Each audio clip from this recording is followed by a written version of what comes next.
Introducing myself and my family, my name is Emily Carter, and as I sit at my kitchen table on this chilly October morning, the golden light slanting through the window and painting patterns on the faded tile, I realize how much my life story crystallizes in these quiet moments.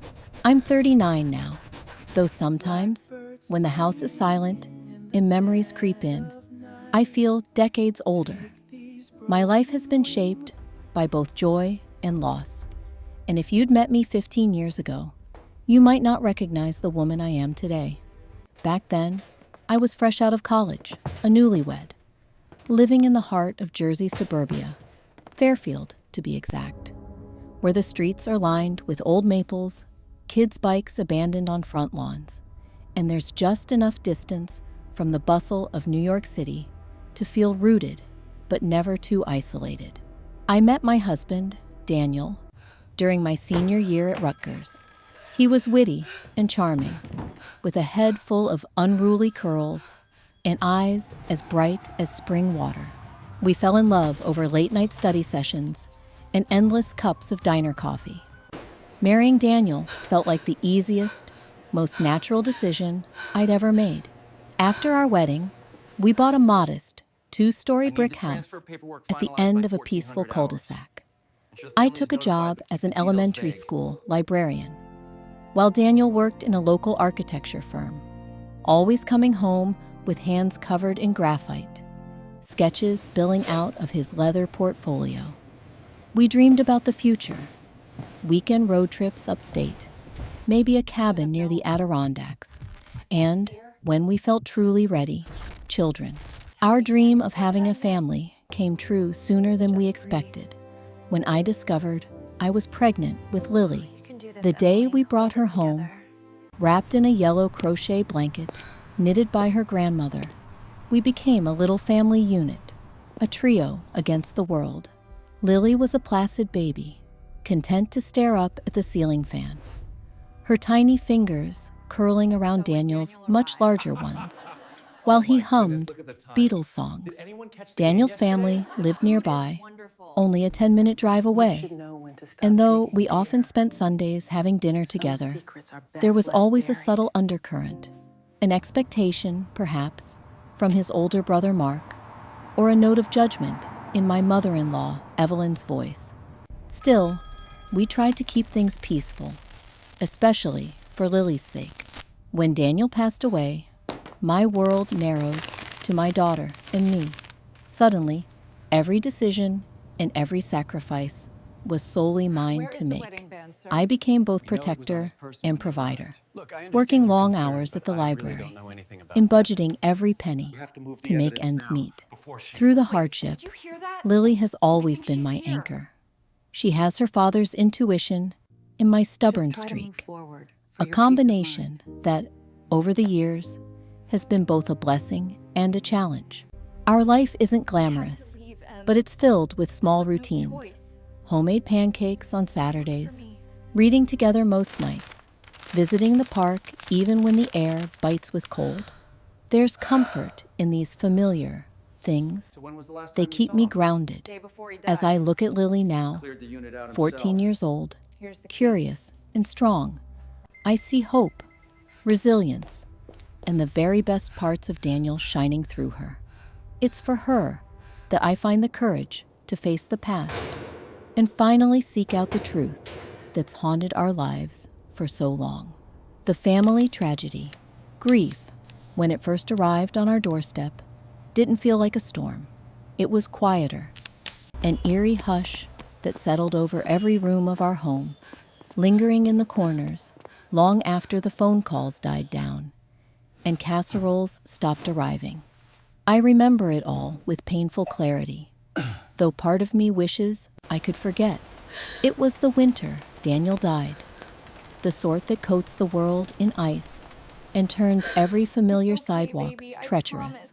I was sitting in Lily's room, humming gently to her small, warm body, struggling to keep my eyelids open after another sleepless night. The phone rang, thin and startling in the silent house. My heart leapt and then plummeted. A mother's instinct warned me that nothing good ever comes with a call at 2 a.m. Everything that followed felt surreal, like I was walking underwater. Daniel had left for work earlier, after promising he'd be home before dinner. But he never came back. Not that night, not ever. The police told me it was an accident. Black ice on Route 46, the car spinning out of control, headlights swallowed by the dark and cold. The words, "gone instantly," echoed in my ears, but in my heart, nothing was instant. His absence crept in, slow and suffocating, until it filled up every hour. I remember standing in the hospital corridor, my knees wobbling, staring at the closed door, and refusing to believe that my life had irrevocably split in two, before and after. The staff offered me tissues, hollow condolences. Daniel's family arrived, their faces drawn tight with shock. His brother Mark stepped up to arrange the logistics. His voice, clipped and brisk. His mother wept softly, clutching Lily when I could no longer hold her in my arms. In the days that followed, I moved through the motions of mourning with a numbness that felt almost protective. I picked out a suit for Daniel, the one he wore on our anniversary. I sat through the funeral, hearing others speak of him in hushed, reverent tones, as though he were already slipping away into legend. There were flowers everywhere, and I still can't smell lilies without feeling my stomach twist. But behind the rituals, the casseroles, the tearful embraces, there was a persistent chill I couldn't shake. His family, so close by, yet suddenly distant. They made arrangements efficiently, but wouldn't meet my eyes for long. Conversations were truncated by silences, questions answered with vague reassurances. The official story was clear-cut, accidental, but my heart twisted with anxiety each time I replayed Daniel's last days in my mind. Guilty. Did I miss something in his voice? A shadow of fear or pain? I haunted myself with these questions, cycling through guilt, confusion, and helplessness. In the weeks after, the world resumed its unkind momentum. I stumbled my way through single parenthood, waking up each morning to Lily's quiet breathing and the certainty that I had to hold it together, even as I fell apart inside. The tragedy wasn't just Daniel's death. It was the void left behind, the realization that the world would never again be the same, and neither would I. Silent suspicions. And in the initial months after Daniel's death, I tried desperately to accept what I'd been told, that his passing was little more than a freak accident, a cruel twist of fate on a slippery, frozen road. I told myself to let go, to focus on Lily, to put one foot in front of the other, even as sleepless nights blurred into weary days and grief etched new lines on my face. But as the seasons slowly shifted and the world outside nudged toward normalcy, a restlessness settled inside me, cold and persistent, like a draft under the door I could never quite block out. It began with small things, the unexplained, the offhand remarks, the hollow laughter at family dinners that felt forced and carefully orchestrated. I'd spent years inside Daniel's world, learned the rhythm of his family, tuned my ear to the subtext of their conversations. After his funeral, something changed. His brother Mark, always self-assured and talkative, grew evasive, his conversations punctuated by long silences and hurried shifts of topic whenever Daniel's name surfaced. My mother-in-law, Evelyn, became brittle, her kindness edged in warning. She would squeeze my shoulder and press her lips to my hair, but never let her gaze linger on mine for long. It was as if remembering him threatened to shake loose something none of them wanted to face. There were practical oddities, too, details that, at first, seemed like the ordinary chaos of tragedy. On the day of the crash, the police told me Daniel had left work somewhat early. That surprised me. Daniel rarely left the office ahead of schedule. He clung to routine, almost to a fault. I scrolled through his messages, looking for hints or warnings, but found nothing out of the ordinary. The only exception was a missed call on his phone that day, traced to an unlisted number. When I dialed it weeks later, only static answered me. His personal effects arrived at our home, packaged strangely, as if someone had hastily thrown them together.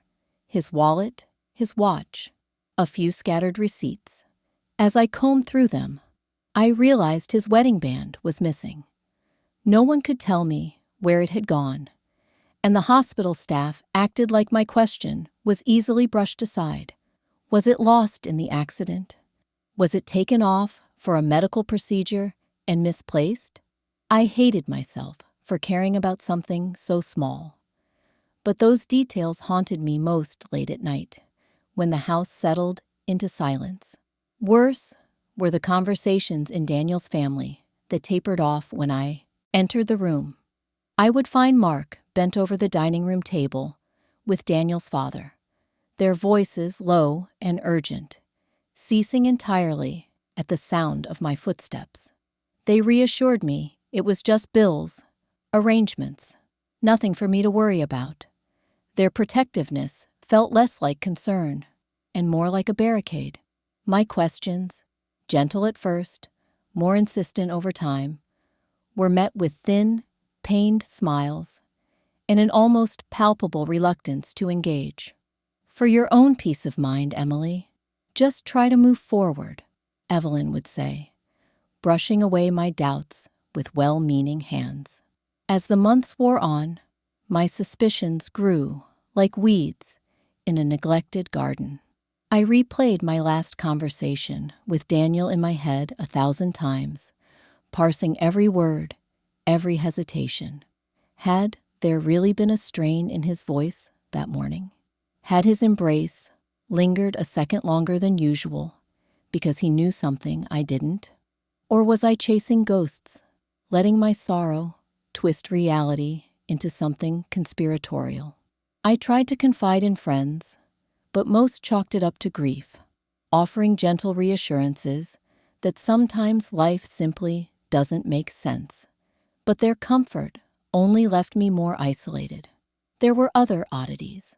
I found a collection notice in our mailbox a few weeks after the funeral, an overdue bill to a storage unit I'd never heard of, rented in Daniel's name on the outskirts of town. At first, I rationalized. Perhaps he'd stashed old college memorabilia or architectural models too unwieldy for our closets. But when I visited, the manager told me Daniel had cleared the unit the day before his death, handing over the small brass key and a box of receipts. Whatever he'd stored, there was gone, the purpose lost with him. The most chilling moment came late one evening in early spring. I received a call, blocked number, no voice on the other end. At first I assumed it was a wrong number, but the silence on the line felt deliberate, heavy with meaning. Lily, still too young to understand my rising alarm, watched cartoons as I wandered from room to room, imagining I could sense someone watching from the quiet street outside. Was it paranoia, or was the universe nudging me to dig deeper, to not let grief mitigate my intuition? I tried piecing together Daniel's final days, building a timeline as methodically as I could. There'd been a tension in hindsight, a tightening at family dinners, dispossessed laughter, Daniel brushing off phone calls, or declining outings he once enjoyed. On his final morning, he'd been distracted, lost in thought at the kitchen table, scribbling notes I never saw again. Mark had called, I'd learned later, and though Daniel downplayed it, he'd seemed irritated when he left for work, muttering about dealing with something important. Had they argued? Was there a secret kept from me, now buried with Daniel? In public, I wore my mask well. I went to work, signed Lily up for school activities, and made polite conversation at the grocery store. But beneath the surface, uncertainty gnawed at me. I pored over accident reports and medical examiners' summaries, each cold line strengthening, instead of resolving, my conviction that I was missing something vital. The accident report called the event clear-cut, one vehicle involved. Yet the police officer's closing lines, family satisfied, no suspicion, didn't reflect the reality of my endless questions. The sense of being gaslighted, by grief, by those around me, by the machinery of routine, was crushing. It became clear my doubts made others uncomfortable, disrupting the narrative of healing everyone else wanted so badly. Even Lily, in her innocence, sensed the tension, asking why we visited Daniel's grave less and less with the rest of his family, and why her Uncle Mark seemed distant. I told her what I could, that grown-ups sometimes have trouble sharing their feelings, that grown-ups sometimes argue when their hearts are broken. I couldn't tell her the truth, because even I wasn't sure what it was. Eventually, the only place I could be honest was with myself. In the privacy of my journal, I wrote down every detail that didn't fit, every phone call, every offhand comment, every scrap of paper I found among Daniel's things. Over time, my list of questions grew longer than any list of answers. I promised myself that one day, when Lily was older, when the world was less raw, I would chase these threads, no matter where they led. For now, my suspicions lived with me in the empty spaces of our home, growing bolder beneath the surface, waiting for the day I would be ready and brave enough to confront everything we'd lost and everything that might still be hidden. Impose silence. There's a certain heaviness in silence, not the peace that comes from a quiet house, but a silence that presses in on you until you feel your own breath rattling loud in your chest. That's the kind of silence that settled over my life in the months and years after Daniel died. It wasn't just absence, not just the hush of his voice missing in our rooms or the empty place at the dinner table, but a silence manufactured and reinforced by the people around me. It crept in through every conversation, every gathering, every interaction with Daniel's family, until it saturated the very air I breathed. At first, I didn't understand. I was numb with loss and consumed with the logistics of survival. But as the fog of fresh grief began to thin, I realized I was tiptoeing through my days, careful not to disturb something raw and unnamed. It seemed impossible that anyone could continue living under so much tension, like a crystal glass, always just a hair's breadth from shattering. It was Daniel's brother, Mark, who played the role of overseer. After Daniel's accident, Mark grew strangely present, popping by the house unannounced with groceries, fixing the leaky kitchen faucet, offering to handle insurance calls so I could focus on Lily. He was always just helpful enough to make me uncomfortable. When I mentioned my unease about the crash, like how the police report seemed too neatly written, or asked if I could speak to the detective myself, he'd laugh awkwardly and distract me with talk of home repairs, or how well you're managing, Em, truly. Mark had an odd way of bending reality. He would say things with such confidence that I almost believed them. You just need a break, he'd insist, pressing his hand to my shoulder a moment too long. Talking about it won't bring Daniel back. Once, when I mentioned a missed call in Daniel's phone history on the day he died, an unlisted number that kept gnawing at me, Mark brushed it off. Probably spam or some telemarketer, he said, already digging through the mail, absent-mindedly discarding envelopes, shutting the drawer on the conversation. Evelyn, my mother-in-law, spun her own web of silence, but with a gentler touch. She'd arrive on Sunday afternoons, bearing a casserole, her perfume lingering in our hallway long after she left. She'd sit with Lily, ask after her grades, and very occasionally, she'd let her gaze meet mine. There were moments I thought I caught understanding flicker in her eyes, but just as quickly, she'd retreat behind platitudes. "You're so strong, Emily." Daniel would be proud. When I tried to bring up what troubled me, even as a whisper, she would reach for my hand and squeeze it a little too tightly. "Let the past rest. For Lily's sake. Talk of tragedy only grows it." It was less comfort and more a veiled warning. The culture of their family, I began to realize, was rooted in secrets, the kind of secrets that never got spoken out loud.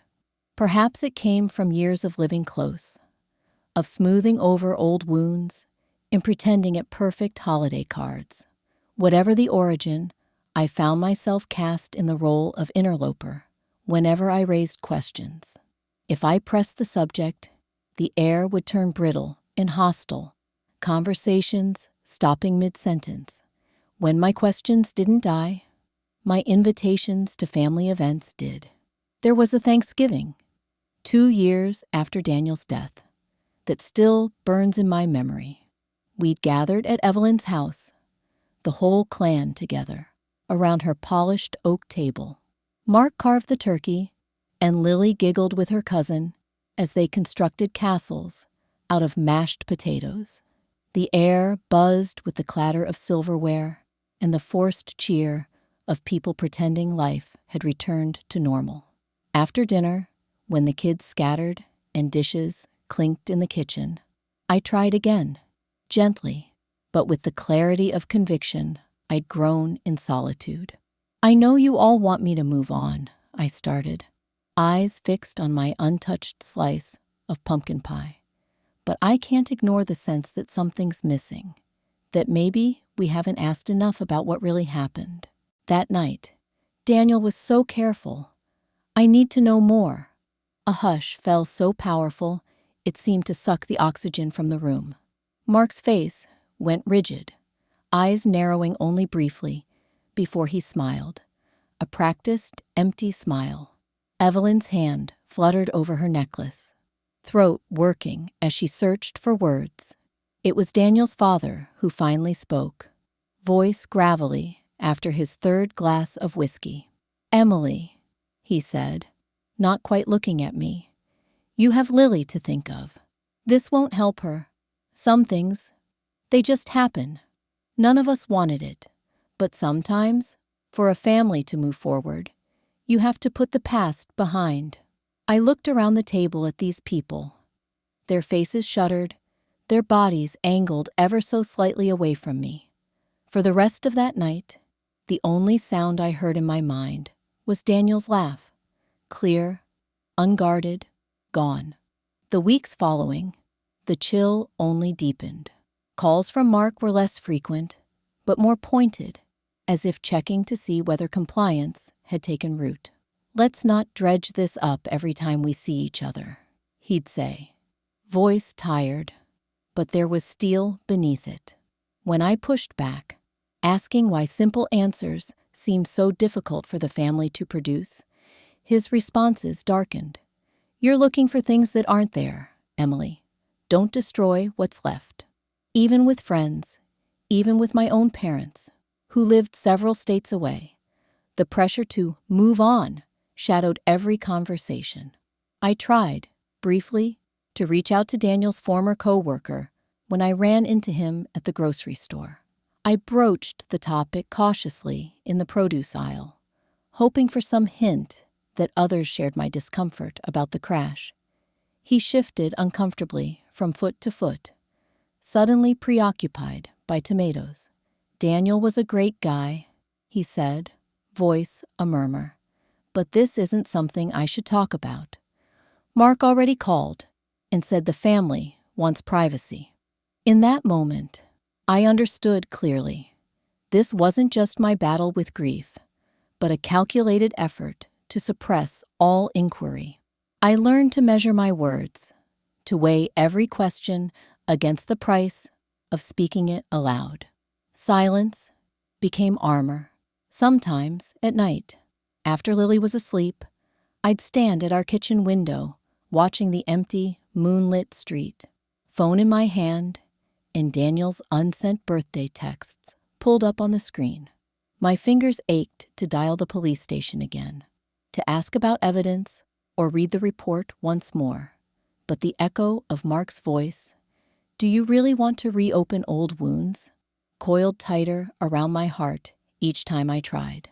The conspiracy of silence didn't exist only in words, but in actions. Once, in early April, I arrived home to find our mailbox open and ransacked, envelope flaps torn. That evening, Mark showed up unexpectedly, just in the neighborhood. He tidied the mailbox, offered vague reassurance. Probably just kids. But unease gnawed at my gut. Sometime after that, I noticed our living room window latch had been jostled from the outside. Never broken, never forced, but tampered with. Paranoia became a dull, constant ache. As Lily grew, her face lengthening, her eyes more like Daniel's with each passing year, I wondered what it might teach her to witness her mother's isolation. I struggled to keep daily life normal. Cupcakes for bake sales, homework help at the kitchen table, picnics at the park. But the boundaries of what we could safely discuss, even in private, grew narrow and fraught. Lily was perceptive, always. She learned quickly not to bring up Uncle Mark unless I did first, or to ask why certain relatives avoided us now, invitations thinning out by the year. Once, after a chilly silence lingered in our living room post-visit, she asked, "Did I say something wrong, Mom?" It nearly broke me. I told her no, she was perfect. But inside I raged at a system that would teach a child to muzzle her curiosity just to keep adults comfortable. The imposed silence changed me. I felt myself flattening, dimming the sharp edges of my personality, tempering my opinions, just to avoid provoking a fight.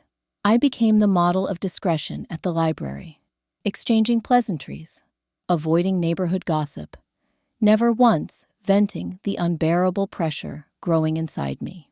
I wondered if my compliance would one day become complicity. Once or twice, determined to challenge the silence, I wrote long, unsent letters to Evelyn and Mark, pages of questions, accusations, confessions of sleepless nights, and the creeping sense of dread that dogged me through every ordinary task. I never mailed them. I burned them in the fireplace late at night, watching the words curl into smoke and disappear. There was no satisfaction in surrender. What hurt most was the shift in Lily's world. Birthdays shrank in scope. Christmas dinners happened with just us more often, excuses mounting that the others had plans. The rituals of family I'd tried so hard to preserve for Lily's sake grew more hollow with each passing year. She never complained, but I saw sadness settle around her shoulders, like a winter coat that never came off. Through all of this, the silence, imposed, enforced, and internalized, became the central fact of our lives. It defined us as much as Daniel's absence. I carried it with me everywhere, a stone in my chest, a shadow at my back, even in my journal, the one place I spoke freely. I found myself circling around the truth, unable to spell out the ugliest suspicions. Words felt dangerous. Silence, I'd learned, was the currency of survival. But beneath the compulsory hush, I felt something hard and bright sharpening inside me. I watched Mark's power over the narrative, Evelyn's carefully manicured grief, the subtle ways conversation was redirected every time I came too close to the subject of Daniel's death. And I vowed, quietly, that one day I would break this silence, not just for myself, but for Lily, and for the man I loved who could no longer speak for himself. The years that followed were marked by this tension. The world saw a single mother doing her best in the wake of tragedy. They didn't see the battle I waged every day against the expectation of silence. Every unspoken question, every stifled protest, layered new resolve in me. I learned that sometimes the greatest form of love isn't acquiescence, but defiance, the willingness to risk comfort and belonging for the hope of truth. And so, I let the silence shape me, but I didn't let it own me. Deep down, I kept the promise I'd made to myself in the darkest nights. The truth matters, no matter how hard others work to keep it buried. One day, I would speak again, the determination to find the truth. It was Lily, more than anyone else, who gave me the final push to confront the silence that had bound our lives for so long. I'd gotten used to swallowing my doubts, folding them small, and tucking them away between school lunches and late-night lesson plans, between forced smiles at the library and the careful choreography of family gatherings. But a mother's doubts can only be hidden for so long before they rise up and demand a voice, especially when your child's eyes begin searching yours for honesty you've denied yourself. Lily was 14 this spring. She started asking questions, real, insistent questions. For the first time, she was more grown up than I realized, with Daniel's clear-eyed determination and my stubborn streak, which she wielded now with surprising force. I remember one afternoon in March, sitting at our kitchen table, sunlight catching in her hair as she chewed her pencil and pressed, "Mom, why do we never talk about Dad? Why are there no pictures from when I was a baby at Grandma Evelyn's house?" Her gaze didn't waver. I felt something in me tremble. At first, I answered the easy questions. Her father was kind, funny. He loved music and the mountains. But the harder ones, the questions about that night, about the accident, about why Mark rarely visited now, and why the family seemed to shrink away whenever the past was mentioned. Those answers caught in my throat. The truth was, I didn't know how to explain the void in our lives, much less the chill that crept in every time I pressed for answers from Daniel's family. One evening, I caught Lily peering into the cardboard box I kept in the back of my closet, sifting through old documents, faded Polaroids, and newspaper clippings. I almost scolded her for snooping, but she looked up, challenges in her eyes. "You always tell me not to give up when I want to know something important, Mom." At that moment, I realized how much like Daniel she truly was, and how little I could keep pretending that my own peace of mind was enough to bury the ache of not knowing. That night, after Lily had gone to bed, I sat at my desk with a notepad and pen, pulling scattered threads together. The routine evidence, dated accident reports, Daniel's texts saved from his old phone, the faded receipt from that mysterious storage unit, felt newly alive under my fingers, urgent and unsolved. For years, I had viewed these artifacts as pains to be endured. Now, I saw them as pieces of a puzzle I owed it to Lily and to myself to solve. What does it mean to truly seek the truth? For me, it meant facing the possibility that Daniel's death was not the cruel twist of fate I had been told, but something darker, something chosen. The very thought terrified me. Where would it lead? What if I found nothing, and all I'd done was shatter the fragile peace Lily and I had built? Worse, what if I found everything and could never put it back the same? But my daughter's hunger for the truth burned away what little hesitation I had left. I started with the police files.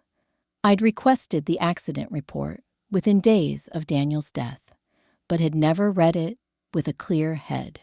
Now, as I pored over the clinical details, vehicle lost control, driver deceased at the scene, no witnesses, inconsistencies jumped out. The missing wedding ring, the anomalous early departure, the unexplained phone call, and then the storage unit cleared just before the crash. Small cracks, but cracks nonetheless, in the official story. Next, I requested a meeting with Officer Weber, who had been one of the first on the scene 14 years ago.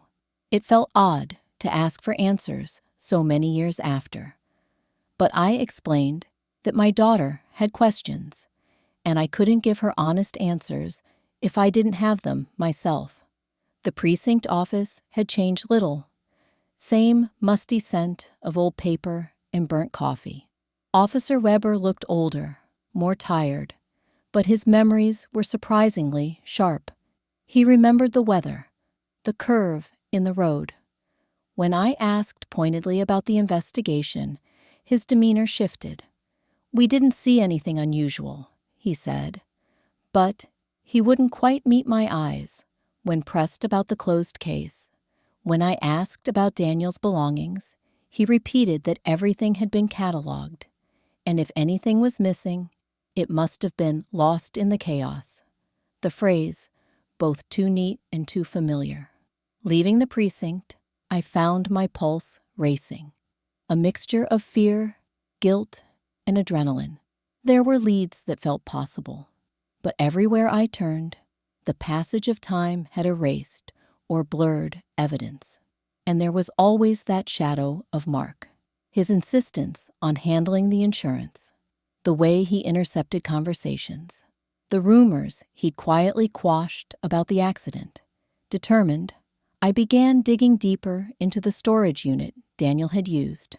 The manager, a woman named Connie, who remembered Daniel vaguely as the tall guy with the shy smile, was sympathetic, but had little to offer. According to her records, Daniel had emptied his unit the day before his death. He seemed in a hurry. I asked if he wanted to renew the lease, and he said no.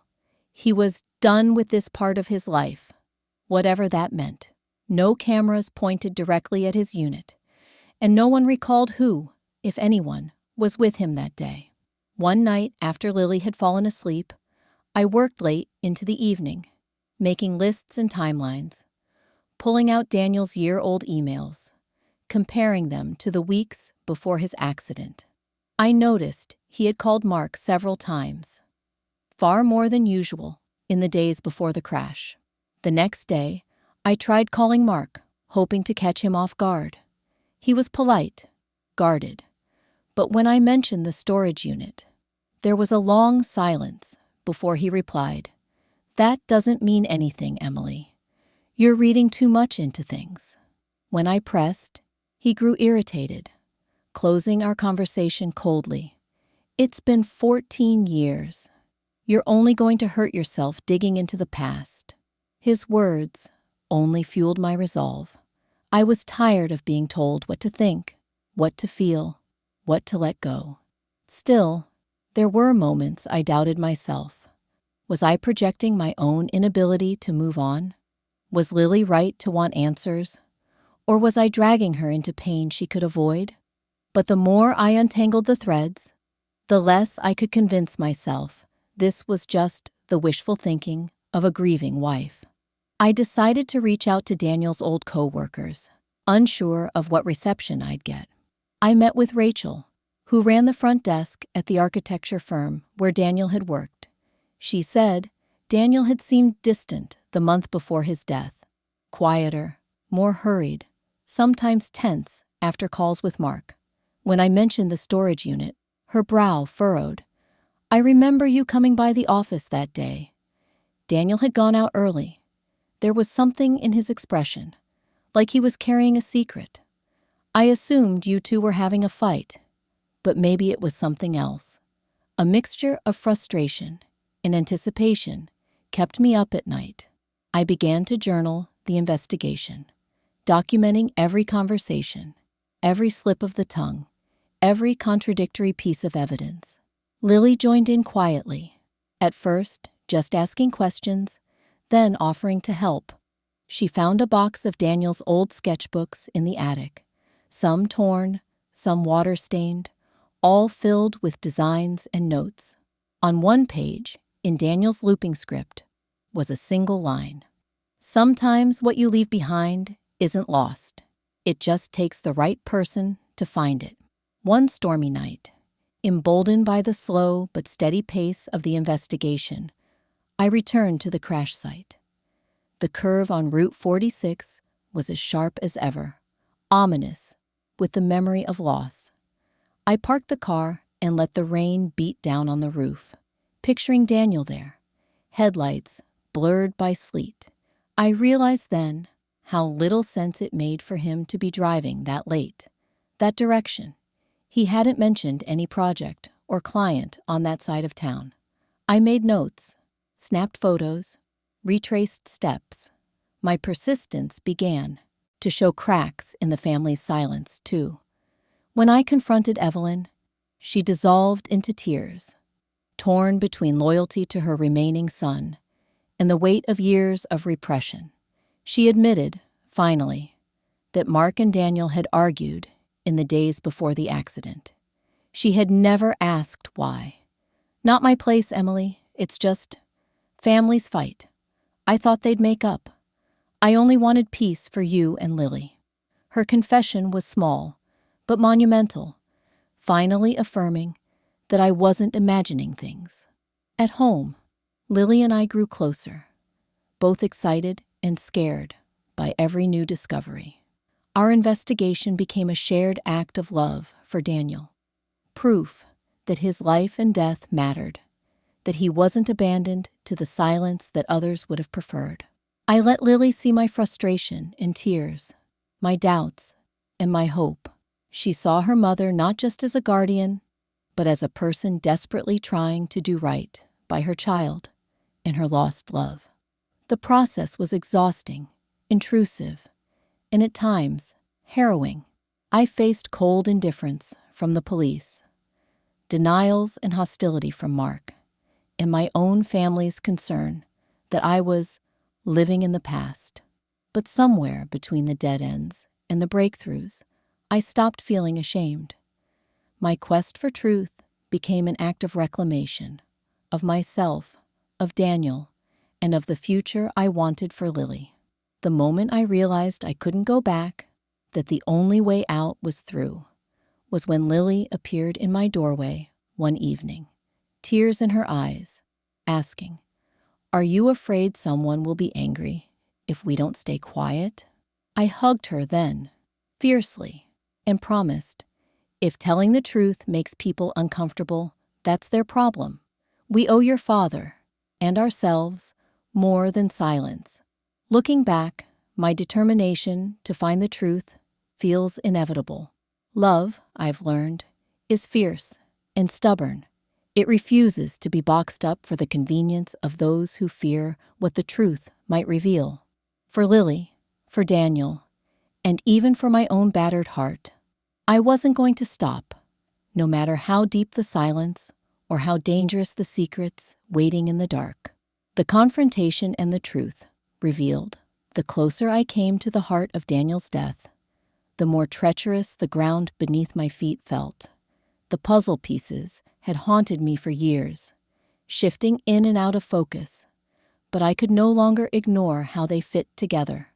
There comes a point in any pursuit of truth where avoidance is impossible, and standing at the threshold of confrontation, I felt both a trembling sense of dread and a sharpened resolve, unlike anything before. I owed it to Daniel, to Lily, and to myself, to pull the past into the light, no matter what shadows it cast. It began with a discovery in the attic, one of those mundane nights when I found myself searching for old tax forms, only to unearth, far at the back of a high shelf, a battered manila envelope. The handwriting on the front was unmistakably Daniel's. Inside, newspaper clippings, photocopies, and a small notebook, spiral-bound and dog-eared from years of handling. As I flipped through it, my heart pounded. Most was in Daniel's precise, neat script. There were notes about money missing from the family's business, arguments with Mark, references to threats, and a page that simply read, "If anything happens to me, look at the ledger." I realized then that Daniel had left behind more than just grief. He'd left behind a trail. For days, I carried the envelope everywhere, unable to rest. Even Lily noticed my distraction. She never pressed, perhaps sensing I needed time to process, but the questions in her eyes were clear. It wasn't just about my fear anymore. It was about her right to know, her stake in the past and future of our family. My determination crystallized. It was time for answers. The first move, I decided to approach Mark directly. To prepare, I made copies of every document, scanning and saving them in cloud storage, then sending them to a trusted friend out of state just in case. It felt strange, almost paranoid, but my instincts screamed caution. Mark agreed to meet at a coffee shop, perhaps thinking he could manage me better in public. As I took my seat across from him, hands folded tight in my lap, I measured every word. "Mark, I need you to tell me the truth," I began, voice steadier than I felt. "Not just for me, for Lily, for Daniel. He deserves that much." He looked up, his affect practiced, but his eyes darted, flicking to the windows and back. "Em, what are you talking about now?" His tone was already defensive. I slid the notebook across the table. He was keeping records about you, about the business. A flicker of panic shot across his features before he could smooth it over. "You're misreading." Daniel was stressed. Things weren't good at work, ever since Dad had that health scare. "Look, you know how he got." But the tremor in his hand gave him away. I pressed on, showing him the clippings about the small fire at the office, which Daniel had jotted "deliberate" next to, as well as the cryptic banking transactions. I told Mark I'd found Daniel's missing ring, wrapped in gauze at the bottom of the envelope, accompanied by a page that read only, "Trust no one yet." Mark's composure crumbled. "Emily, you don't want to understand what you're pulling at," he whispered. His face was drawn, haunted. For a long moment, all pretense fell away. The breaking point. We went outside, leaving half-drunk coffee cooling on the polished table. In the empty parking lot, Mark stopped and looked at me, shoulders hunched. The cold air sharpened every sound. The hum of traffic and the distant bark of a dog, all ordinary, and yet, with a rising sense of importance, I absorbed it all. He started, haltingly. Daniel threatened to go to the police. He'd found out about the money. I was getting way over my head after Dad's illness, after we lost that Norwalk account. I paid off some debts from the firm's funds. Planned to put them back, just needed time. He looked at me then, eyes wet. I tried to tell him it would wreck everything. For all of us. He said he couldn't live with it. Tears pricked at my eyes, but anger surged too. "So what happened, Mark?" "That night?" He took a ragged breath. "He called me from the storage unit, said he wanted copies of everything to go to the police if I didn't come clean. We fought. I begged him to wait. Then, he stopped, reduced to whisper. He left, said he needed to clear his head.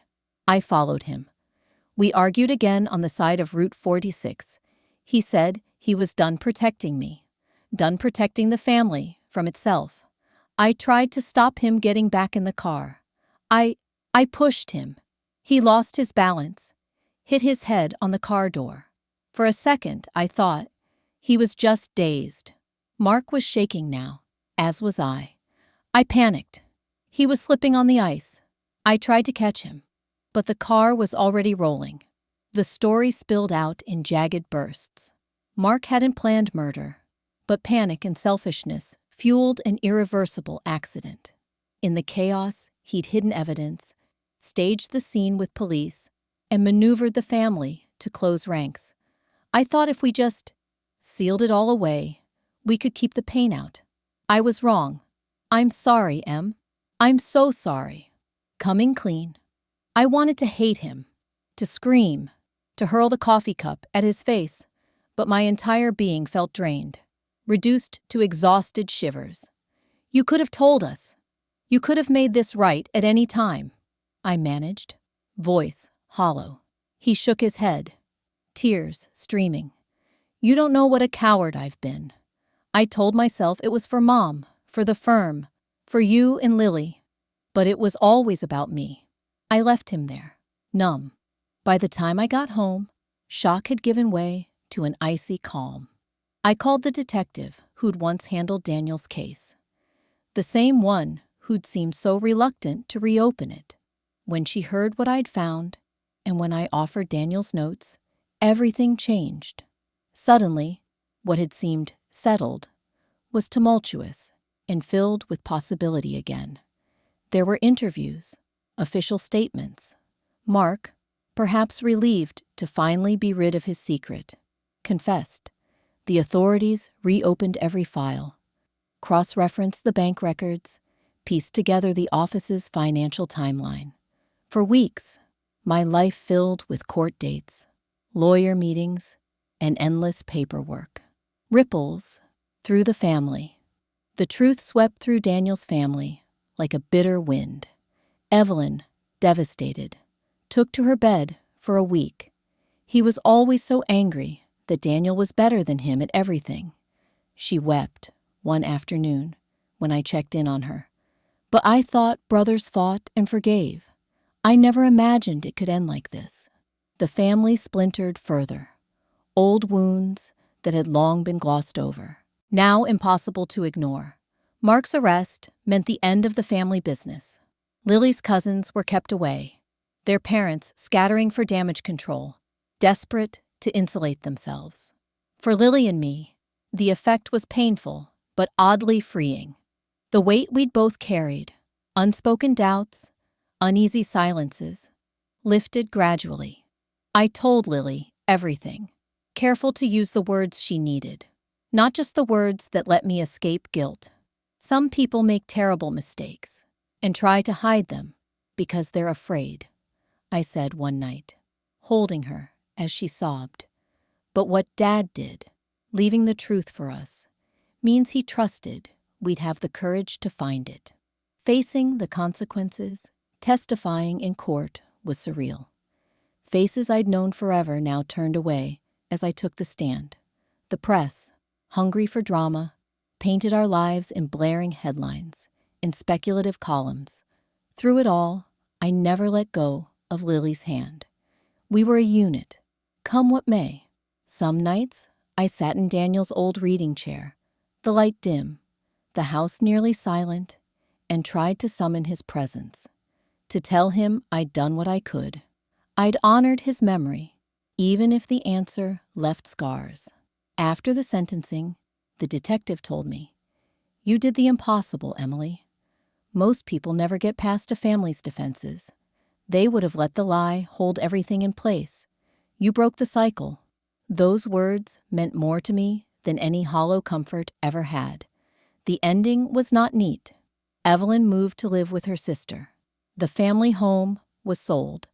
The past was never erased, only spoken, loudly, publicly, and without hiding. Lily and I went together to Daniel's grave, arms entwined. For the first time, it was not an act of guilt or ritual, but a conversation between past and present, a promise finally kept. I told Daniel, "I carried you with me. Every fear, every doubt, every hope. We found the truth. We survived it." I felt a kind of peace, raw but real, aftermath and a new beginning. Even after the legal dust settled and the last news camera vanished, rebuilding took time. I went back to my job at the library. Lily began high school, quiet at first, then slowly blooming again. We created new rituals. Sunday walks in the park, messy pancake breakfasts, reading Daniel's favorite books aloud. Sometimes I still felt the old ache when the house was too quiet, or when Lily's laughter faded at the end of the night. But I no longer carried that hush of imposed silence. The world, painful and uncertain as it was, had grown honest. We'd earned each day's calm. What surprised me most was not just the relief, but the resilience, the unexpected kindness in neighbors, and the way strangers sometimes stepped up, bearing casserole and conversation, just as in those early days of grief, but now with genuine warmth instead of awkward sympathy. Once, after Lily aced a science test, she threw her arms around me and whispered, "Dad would be proud, wouldn't he?" My answer was strong, sure, and true. Yes, he'd be proud of both of us. Now, when the late autumn light paints the old tile of our kitchen with gold, I still remember that day when Daniel's world ended and ours changed forever. But I also remember the day we found the courage to speak, to confront what most families never admit, and to claim a future built not on secrets, but on truth. The truth did not bring Daniel back, but it restored something essential in us: dignity, hope, the promise that Lily will grow up believing even the deepest silences can be broken. And that is enough. That, finally, is peace, justice, and liberation. The day Mark was sentenced was not a day of jubilation. It arrived, cloaked in gray clouds and soft, cold rain. But for Lily and me, it marked the end of a season we thought might never pass, a release from a vice of secrets and sorrow pressed down over 14 long years. I always imagined justice would feel like vindication, like fire or thunder.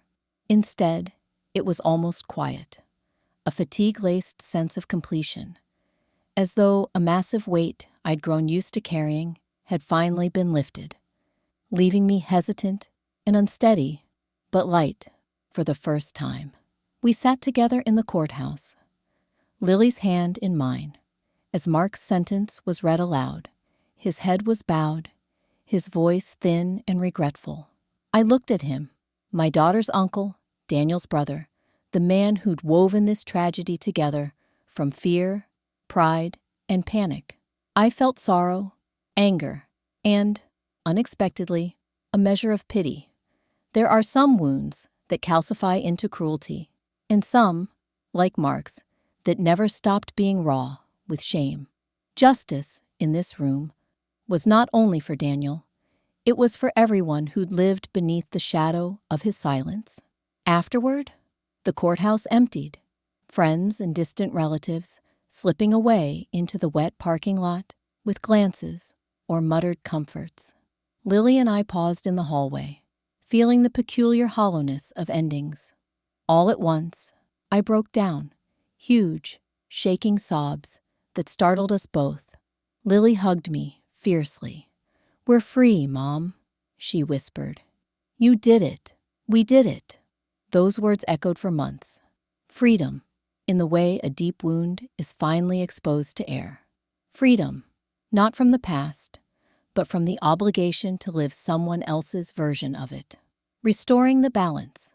The weeks that followed the verdict passed strangely, far from peaceful, more like the slow untangling of tightly wound fibers.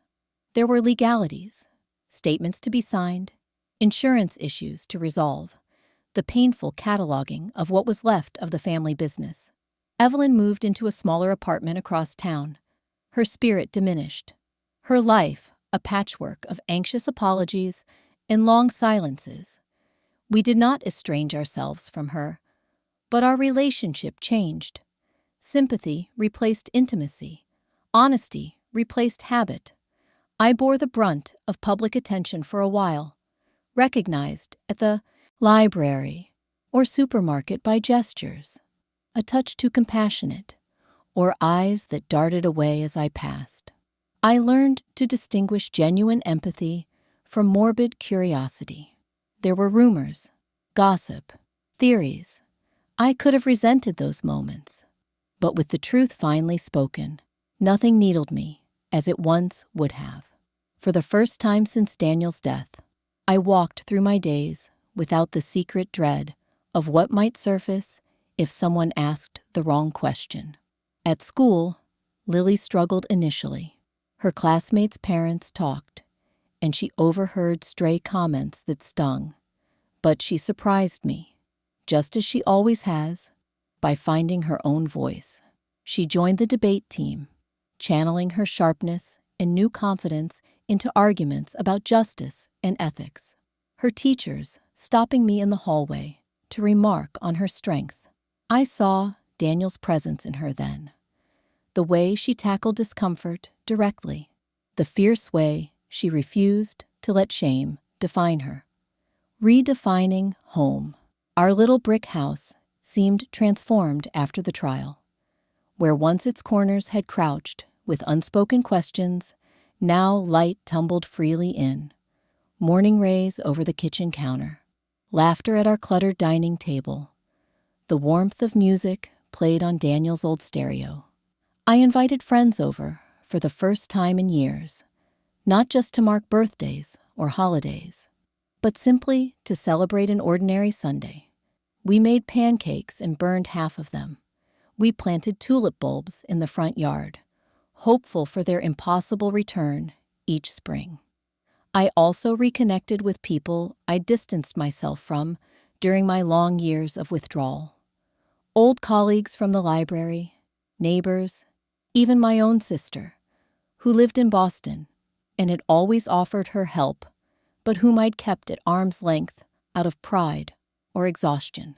Now, with the truth spoken, in my load lighter, I found space for forgiveness, of others and of myself. There were, of course, days when the pain returned, sudden and sharp. On Daniel's birthday, Lily found me crying over a forgotten photograph and simply sat beside me without speaking. Grief, I realized, would never vanish. It had become a part of our family's texture, a dark thread in a tapestry woven from much brighter colors, but present nonetheless. Living without fear. For years, fear had shaped my days. The fear of confronting Mark, of alienating Evelyn, of opening wounds that others desperately wanted to close. Fear of what the truth might mean for Lily. Would it destroy the last scraps of security she clung to? Or would it give her the foundation she'd been missing since Daniel's death? Now, that fear receded. Not gone, but shrunk and tamed. I grew less apologetic, more willing to advocate for myself and my daughter. I spoke more openly about Daniel when I wanted to, without waiting for cues from others.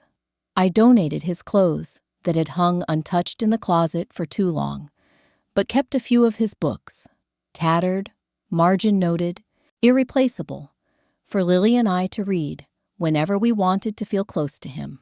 I even visited the crash site, alone, one crisp November day, leaving flowers and a long letter I'd never send, because closure isn't about saying goodbye, but changing what goodbye means.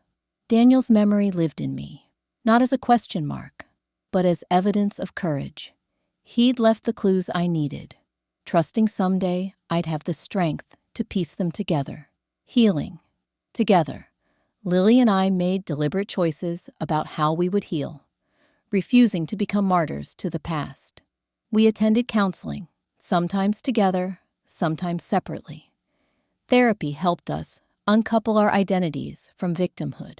There, Lily confessed anger I never knew she felt. Anger at me for being distant, at the family for refusing answers, at her uncle for what he'd done. More than once, I was shocked by her candor, the barbed humor she used to process her pain. The more honest we became, the more space we found for hope. In one session, I asked the therapist if justice ever truly brings relief. She smiled, then gently said, "Justice doesn't erase pain or bring back what you've lost. It creates the conditions for freedom." And that's what most people need. Justice is the soil. Liberation is what you plant in it. Stepping into liberation. Liberation was subtle at first. It was choosing new paint for Lily's room, replacing her faded childhood wallpaper with bold teal, a color she'd longed for, but always thought too bright, too much. It was removing the deadbolt Mark had installed, for safety, but which always reminded me of all the doors that once felt closed to me. Liberation was planting new trees in the backyard, letting Lily carve Daniel's name into the bark as a foolish but genuine act of remembrance. Liberation was also in new risks. I began writing again, the long, unfinished essays I'd started after college, poetry drafts from old journals, even the outline of a memoir about these years. Not for publication, just to organize the jagged weight of memory. Through writing, I reclaimed the story as mine, no longer solely shaped by outside forces or community gossip. I began volunteering at a local crisis hotline, offering support to other women feeling hemmed in by invisible burdens. It felt right to give back, if only in small, meaningful ways. My own pain was not unique, but that knowledge, rather than diminishing it, forged a kinship with others traveling difficult roads, a new kind of family. The fractures in Daniel's family never healed completely, but neither did they destroy us. Some relationships, like with Evelyn, became formal, but honest. Others disappeared altogether. Lily's cousins called less and less. Holidays shrank to their essential core. A handful of loved ones, a table full of food, laughter that needed no permission. My parents visited more, gently reacquainting themselves with both their daughter and granddaughter. One afternoon, my father, gruff as ever, helped Lily build a birdhouse out of scrap wood in the backyard. She painted it blue and white, Daniel's favorite colors, then fastened it near the tulip bed where he'd once tried, with comic futility, to keep rabbits at bay. For the first time in years, I allowed myself to imagine a future untethered from sorrow. Lily in college, me growing into someone older, braver, wiser, perhaps even, one day, letting someone new into my heart. A thought I'd once considered betrayal, but now seemed more like a tribute to the capacity to keep loving. Justice, freedom, and forgiveness. Justice was the world publicly acknowledging what we had always known behind closed doors. Daniel deserved more, and what was done to him, however tangled by fear and accident, demanded recognition. Liberation was realizing we didn't need society's approval to move forward. Our truth was enough. I learned, too, that forgiveness can be given without forgetting, that empathy does not require erasing guilt. I never forgave Mark for his choices, for the catastrophic cowardice that ended Daniel's life and poisoned so many others. But I pity him and will teach Lily that compassion and accountability can exist side by side. Liberation is this: the right, every day, to choose peace over bitterness, gratitude over loss, hope over despair. Full circle. On the first anniversary of the trial's conclusion, Lily and I visited Daniel's grave in the clear light of May. We brought wildflowers, nothing elaborate, just color and fragrance snipped from our own backyard. We sat, not in silence, but in easy conversation, sharing news of Lily's grades, laughing over memories of pancake mishaps, recalling the stubbornness Daniel bequeathed us both. When we rose to leave, I felt the world tilt, new and possible. The bonds of silence, of secrecy, of inherited guilt were broken. We had been given no happy ending, but we'd claimed, at last, the right to happiness. That is justice. That is liberation. That is ours.